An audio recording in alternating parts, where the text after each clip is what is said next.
ఇచ్చునదే విద్యరణమున జొచ్చునదే మగతనంబు సుకవీశ్వరులన్ మెచ్చునదే నేర్పువాదుకు వచ్చునదే గీడు నుమ్ము వసుధను సుమతి. భూమి ఎందు ధనము వసుగునదియే విద్య, యుద్ధభూమి ఎందు ప్రవేశించినదే పౌరుషము, మంచి కవిశ్రేష్ఠులు మెచ్చుకున్నట్టుదే నేర్పరితనము, తగవునకు వచ్చినదియే హాని.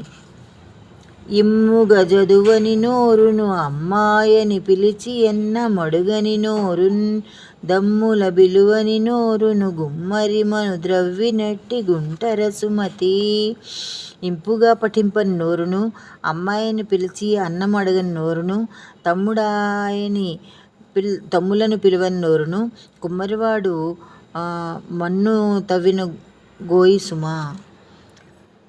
ఉడుముండదె నూరేండ్లను బడియుండదె పేర్మి బాము 10 నూరేండ్లున్ మడువున గొక్కెరయుండెద కడునిల బురషార్ధపరుడు గావలె సుమతి. ఉడుము 100 ఏండ్లును, పాము 10 ఏండ్లును, కొంగ చెరువులో చిరకాలము జీవించుచున్నవి. వాని జీవితములన్నీయు నిరుపయోగములు. మానవుని జీవితము మట్టిది కాక ధర్మార్థ కామ మోక్షాన్న ఆసక్తితో కూడుకున్నది కావలెను. ఉత్తమ గుణములు నీచున కెత్తెరగున కలుగ నేర్పు నీయెడలం తానెత్తిచ్చిన కరిగిపోసిన ఇత్తడి బంగారమగునే ఇలలో సుమతి. బంగారమునకు సమానమైన ఎత్తు ఇత్తడిని తీసుకుని ఎన్నిసార్లు కరిగించిపోసినను బంగారము ఎట్లు కావేరదో అదేవిధంగా లోకములో నీచునకు ఎక్కడనూ ఏ విధముగానూ మంచి గుణములు కలగనేరవు.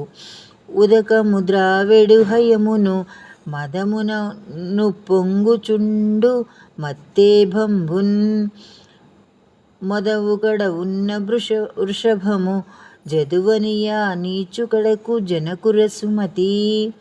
నీరు త్రాగడి గుర్రము కడకును, క్రొవ్వుచే విజృంభించు మదపుటేనుగును కడకును, ఆవు కడనున్న ఆంబోతు దగ్గరకును, విద్య నేర్వని అల్పునకు కడకును వెళ్ళకుము.